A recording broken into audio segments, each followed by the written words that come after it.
I'm a survivor. I'm not gonna give up. I'm not gonna stop. Where Qinglong rises, grace falls like rain. Hi everyone, my name is Mike Andrea Mendoza and I am a special needs education. I will stand here to show to all of you the kinds of long-term relationship of acquisition. Manapin sa inyo lahat, ako nga pala si Mike Andrea Mendoza.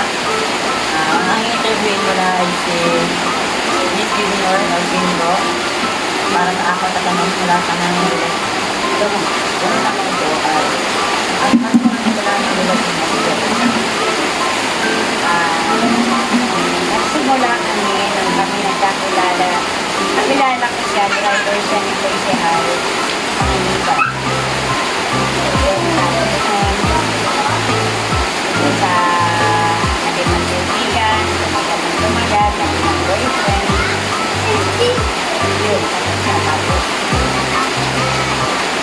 hindi naman agad kami nagkakasal. Nag-iisip mo na kami. Tapos paano ko napapanatili yung relationship?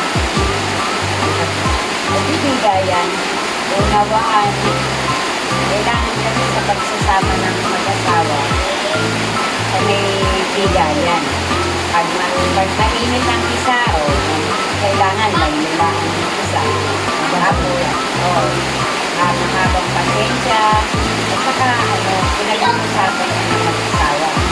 Kailangan na kung anong problema, anong pinagkakaunawaan, pinag-uusapan. Maganda kang kaya, ano yung mga pamamaraan mo para patuloy mo ulit ang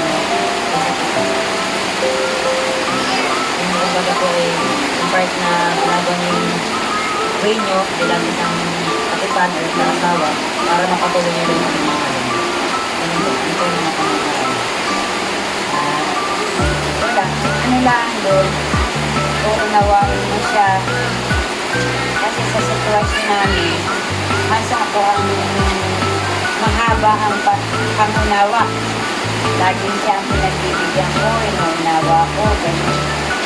Dahil sa, para tumagal ang isang relasyon, tulong kayo sa lahat. Dahil sa hirap at sa ginhawa, magbibigayan kayo. Kung ano may itulong mo kayo sa kanya, sa hanap buhay, tulungan mo siya. At kung ano naman yung hindi niyo pagkakaunawaan, kung may pagkakamalian sa sige, unawain mo na lang. Nasa tanong ko po ay, ano po yung kailangan po ba ni Ate Delphine po ay naging hadlang po ba sa inyo? Kung ba kayo pinagpatuloy po kayo ba na namin sa kanya kahit meron siya kailangan tulad ng kanyang nag-iinom, mga ganang part. Ba't niyo po ba pinagpatuloy? Tapos po po sa pinagpatuloy. Tapos ano po yung reason niyo bakit po sa pinagpatuloy ka naman sa kanya? Kahit na gayon po. Ay, unang-una yun ay para sa mga bata. Siyempre, may mga anak kami. Ang iisipin mo na lang ay kung paano mo mapapalaki ang mga anak mo, kung paano mo susubaybayan, at paano mo mabibigyan ng magandang kinabukasan. Kasi dahil pa ang iyong asawa ay mag-iinom, ay hayaan mo na lang siyang pag yan ay nalasing, tutulog na. Pero yung dumadating yung time na siyempre sa financial o di nagigipit kami, yun na nga lang ang tanging paraan para magpanatili mo ang relasyon mo. Tumulong ka.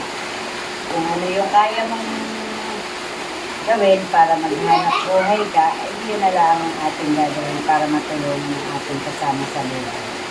Kailangan mo anong apat na katanungan mula sa inyong relasyon. Ano po ay bahan-bahan yung pagmamahalan kahit na Yeah, you looking at me like on some sleep. Obvious that you want me, but I said I will